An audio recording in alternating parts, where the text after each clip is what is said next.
The other day, I was sitting on this thing I call a couch, watching Ted. Or more accurately, succumbing to the symptoms of early onset dementia while Ted was on when I, somehow, remembered something. Mark Wahlberg, before he was an actor, used to be a rapper. I don't know why, but more so than any other type of musical artists, rappers seem to cross over into the world of television and film way more often than guitarists, singers, or drummers, or bassists, or pianists. It happens sometimes, but I can't really think of too many.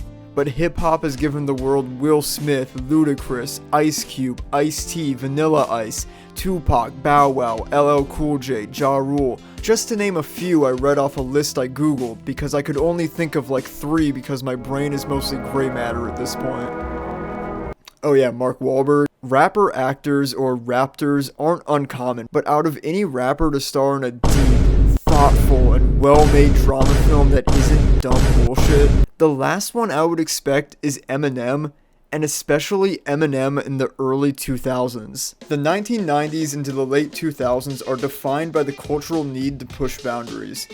You let a yellow doodle say crap and damn on Fox in 1990, and by 2008, Robert Downey Jr. is doing blackface in a movie with Tom Cruise. The same suburban parents who were hyperventilating at the thought of their kids imitating Bart Simpson just a few years prior now had to deal with South Park and Doom. People were sick of rules, censorship, and fake wholesomeness perpetuated by the media of old, and they wanted new, experimental, and dangerous shit. There was a candy called Warheads that gave you chemical burns on the inside of your mouth. Is it any wonder the kids of this generation would go on to create college humor and Smosh? When pushing boundaries is the hot new thing, it's only natural that a white rapper who does songs almost exclusively about smoking crack and rape would become the most popular and most controversial artist of the decade. Yeah, that's right. He was white. See, as popular as gangster rap was, white guys named Tyler couldn't exactly relate to it, no matter how much they wanted to. See, if Tyler sings NWA lyrics, he's gonna start being known as Ty Was, if you get what I'm saying. Hey James, what does NWA stand for? From a marketing standpoint, being basically the only white rapper did wonders for his career, by his own admission, and propelled him straight up to the top as this foul-mouthed lyrical genius with a discography of songs about his penis. It's honestly kind of hilarious how successful Eminem was because, like, all of his music in the beginning was like, I take 7 Vicodin and spin while my daughter gets raped by 10 men in the kitchen of my mansion. And because he was white, it sold like 10 times more records than black rappers who were like, the CIA invented crack and I don't get down with that. Like, they were saying way tamer shit, but Eminem, like, I don't want to say he got away with it, people were still pissed, but he said some wild shit on those early albums, and he played the Super Bowl last year. He had his serious side for sure, but his biggest, most memorable hits were always his high-energy, juvenile, Slim Shady songs, where he would rap the most absurd and downright evil shit to these bombastic, silly-ass beats. What I'm trying to get at is this guy was a fucking nutball, but he was the hot ticket. The shit the kids liked. At a certain point in his popularity, Hollywood took notice of his success and wanted to capitalize on his name in exchange for ticket and DVD sales. Their first idea was trying to cast him as Brian O'Connor in The Fast and the Furious. How did this never come up during my research for those movies? I can just never delete this footage off my computer. I'm always gonna need it again. Anyway.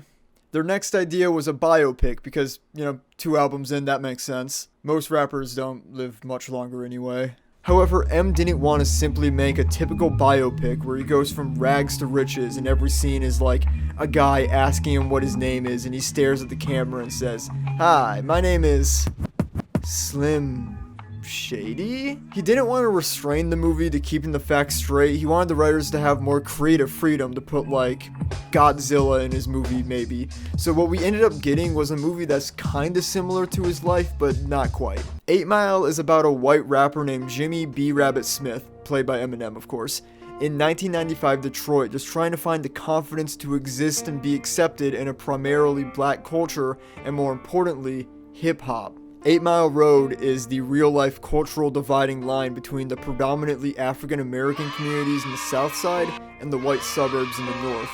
He exists in the middle. Most people would say this movie is about the rap battle scene in Detroit, and it sort of is, but mostly it's about how much Rabbit's life sucks. In a world full of gangsters, hip-hop, and poverty, the only thing harder than making it out of the hood is being white. His mom is a bingo-obsessed alcoholic dating another alcoholic he went to high school with. His ex-girlfriend is pregnant with his child. His metal stamping job doesn't pay enough. He's like 27. Dope MCs keep calling him a cracker-ass buster. He has to live in his mom's trailer with his little sister. His car won't start. He lost his shoe. His new girlfriend is unfaithful. His friends are all idiots. His wrist hurts. He has rickets. He's blind. He's deaf. He's got a virus on his computer. He has bad credit. He smells bad. He has a tooth cavity. There's a rock in his shoe. He tripped and fell down 11,674 steps of the Niesen Truppenlauf in Switzerland. Despite not being a rags to riches story, 8 Mile is still a pretty inspirational story for any artist. Personally, I find the movie very relatable. Just replace rap music with making YouTube videos and replace black people with nerds, dweebs, and bozos. Hip-hop freestyle rap battles are about as trial by fire as you can get. You don't have time to write, edit, or plan out what you're going to say, and there's an audience there to clown in your ass if you choke, which Rabbit does in the opening scene of the movie. You can feel the awkwardness and embarrassment bleed through this scene. They've really let it ride.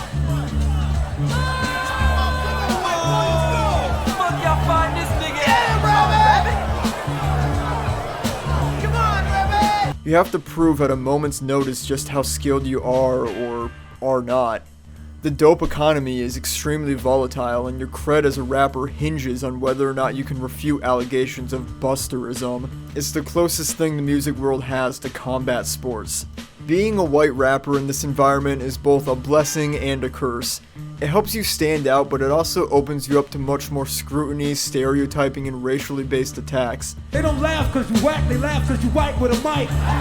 You a wigger that invented rhyme for money, cause this is hip hop, you don't belong, you're a tourist. Fucking Nazi, your squad ain't your type, take some real advice and form a group with Vanilla Ice. You think these niggas gon' feel the shit you say? I got a better chance joining the KKK. Now, call me your leader. I feel bad that I gotta murder that dude from Leave It to Beaver. All of which you can't flip back on your opponent because, you know, it's one thing for him to call a white guy Leave It to Beaver like, ah man, I'm corny, ah jeez. But I don't think I need to explain why anyone doing that to a black opponent, especially a white guy doing that to a black opponent, would be much worse. Like, I get that Rabbit is technically the minority here, but I don't... Look, point is, being a white rapper, B-Rabbit had to be really good to beat the Peckerwood allegations. You can't be pulling up to the rap battles with Uncle Adams type shit. Plus, I mean, since he's white, he can't even say...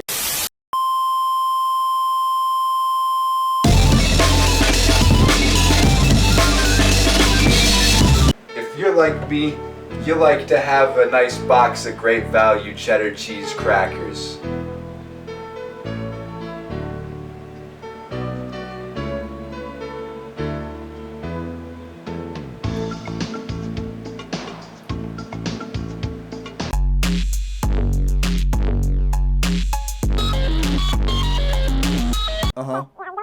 I don't see what's so bad about...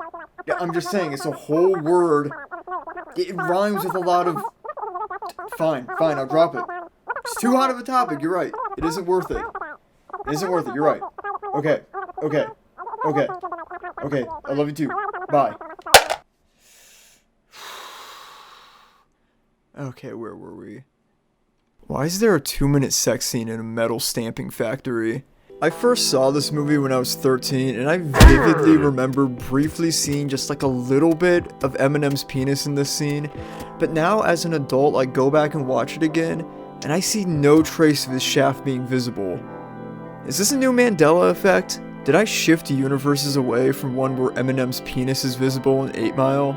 Sound off in the comments below, let's get to the bottom of this. Anyway, B-Rabbit's in a rap group, the 313, which consists of his friend's Future, played by an actor named Mikhail Pfeiffer, and I always think, the blonde white woman? Why wouldn't they just get a black man instead of doing full body blackface? But then I realized it's an entirely different person with a similar sounding name, which makes way more sense than casting a blonde white woman as a black man. Then there's his other friends, the Human Beatbox, Big Fella, Cheddar Bob, and then there's the Free World, the closest thing this movie has to villains, which consists of Anthony Mackie, some other guys. They're not really that important, they're kind of just assholes. Like, Anthony Mackie beats Rabbit in the beginning, and then wait, no, he doesn't. Someone else beats Rabbit. But then they all just say Mackey's the champion. I mean, yeah, I suppose it wouldn't have really made sense for Eminem to be in the championship round if the whole point of the beginning is that he chokes. But I don't know. I feel like it kind of would have been cooler if, in the beginning he chokes against Anthony Mackie, and then at the end he, like, destroys him. That's kind of like the journey. I don't know. Anyway, the Free World crash a Cypher in a parking lot, and then there's a fight, and then they fight again on a street corner because Rabbit sees his friend Wink. Oh yeah, so Wink is this hustle and grind, scheming type of guy. If the only other media you've seen is Ed, and Eddie, he's like Eddie. He's always talking that big game, like, yeah man, my cousin is Dr. Dre, and he said he can get us the new Pokemon early, this one's gonna be on PlayStation 2. He tells Rabbit that he can get him free studio time to record a demo and get us out of the hood. But all of Rabbit's friends, and especially Future, are like, Wink's full of shit, he's making shit up, he ain't gonna do shit for you. Except he actually did do that for another rapper and did get him out of the hood, so I don't know why Future thinks Wink's not good for it when he actually kind of is. Because Rabbit sees his friend Wink hanging out with the Free World, so they fight, and then Rabbit catches Wink having sex with the same girl he hooked up with in the metal stamping factory. This girl is, I don't remember her name, but she's just like some spun out model that everyone has sex with, but Jimmy didn't know that, so he thinks they're dating because, Jimmy's life sucks. That's the important thing about this movie. Jimmy's life sucks. After the Free World beats his ass in front of his 5-year-old sister and nearly blows his brains out, he says, well, I guess no better time than now to go back to the rap battle arena and tell everybody that the guy who almost live leaked me in front of my child's sister for basically no reason is actually named Clarence and went to a private school.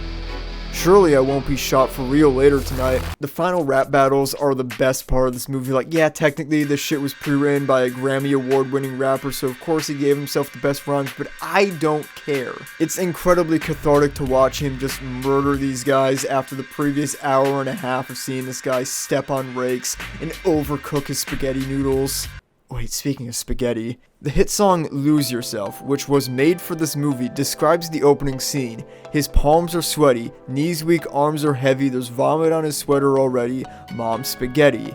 However, we find out in the film that Rabbit has yet to visit his mother. She still thinks he's living with his girlfriend. So when did he have time to eat her spaghetti? My head hurts. He absolutely wrecks the Free World, clowns the hell out of them, exposes Papa Doc for having parents who aren't even divorced, and walks off into the sunset. Sure, he probably got put down with a Colt 45 and a pile of garbage 13 minutes later, but he walks off into the sunset as the credits roll. Eminem's acting in this movie is one of the most surprising things. It's actually good. I'm not just saying that to be a dickhead or do like an underhanded compliment or anything, but when you look back at both the music he made before this and the other acting endeavors he'd done before this, it's shocking how grounded and emotionally mature this movie is. Everyone always says it was his first dalliance with acting, but in reality, he'd been in a few other projects including The Wash, The Hip Hop Witch, and worst of all, The Slim Shady Show. You would think someone who put their name on The Slim Shady Show would make a movie comparable to Freddy Got Fingered, but like, worse. You should be sent to federal prison just for watching this show. But if 8 Mile was such a smash hit with 13-year-old white kids and critics alike, why didn't Eminem ever do any more major acting roles in the future? Well, it had a lot to do with the producers of the film getting him real-life addicted to Vicodin, which spiraled into a severe pill addiction that nearly killed him, and or actually did kill him and get him replaced with an android clone. Also, acting is hard. But enough behind-the-scenes drama. What was this movie really about? Like, what is it really about? Well, there's like a racial thing going on. You know, like ask the question, can a white boy really spit it dope, or is he merely a culture vulture by nature? But ultimately the answer is, yeah, he can spit dope. Like, you got Papa Doc, who's black, so everyone just assumes he's, like, more authentic gangster and real than Rabbit, even though he actually has had a much more stereotypically white upbringing versus Rabbit. It's the battle between expectations, stereotypes, and reality, where everyone assumes he's the outsider because he's white and he has to deal with all these Custer accusations, when actually, it's Papa Doc who's the cornbread Custer, because he went to private school. Is the moral of the story that your life has to suck shit to be a dope MC?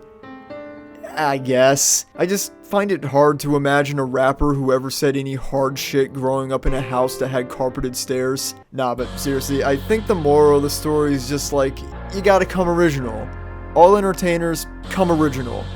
When you gotta do it, you oughta do it, or else you ain't doing it. And doing it is only half of doing it, because when you do it, that's when you do it. 8 Mile gives me an 8 smile. If Eminem ever played the Joker in a movie, they should call that movie 8 Smile. Alright folks, that's my time, thanks.